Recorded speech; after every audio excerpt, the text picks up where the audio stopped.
বিশ্ব ফুটবলে রচিত হতে যাচ্ছে এক নতুন উপন্যাসের মূল চরিত্রে লামিনে ইয়ামাল, যিনি মাত্র 17 বছর বয়সে বিশ্ব ফুটবলে যোগ করেছেন নতুন আলো এবং দুই পায়ের ছন্দনে নন্দন দেখিয়ে জয় করে নিয়েছেন নানা পুরস্কার, নাম লিখিয়েছেন রেকর্ড বুকে। স্পেনের হয়ে বিশ্ব ফুটবলে আলো ছড়ানো বার্সেলোনার এই তরুণ তারকা এবার নিজের ঝুলিতে নিচ্ছেন আরও একটি রেকর্ড। স্পেন জাতীয় দলের হয়ে প্রথম রোজাদার ফুটবলার হিসেবে মাঠে নামছেন তিনি।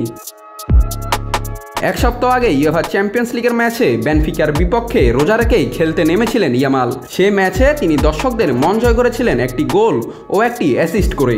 খেলার মাঝে স্বল্প বিরতিতে ইফতারও করেছিলেন তরুণ এই ফুটবলার। এবার ইউরোপিয়ান প্রতিযোগিতা নেশনস লিগের কোয়ার্টার ফাইনালে নেদারল্যান্ডসের বিপক্ষে স্পেনের হয়ে রোজা রেখে মাঠে নামবেন বার্সার এই তরুণ তারকা। আর তাতেই তিনি প্রথমবারের মতো রোজা রেখে স্পেন জাতীয় দলের হয়ে ম্যাচ খেলার ইতিহাস গড়বেন। বিশ্ব ফুটবলে আগেও দেখা গিয়েছিল এমন দৃষ্টান্ত। মোহাম্মদ সালাহ, করিম বেনজেমা, পল পগবার মতো তারকারা রমজানে রোজা রেখেই মাঠ কাঁপিয়েছেন। এবার সেই তালিকায় যুক্ত হচ্ছেন লামিনে ইয়ামাল।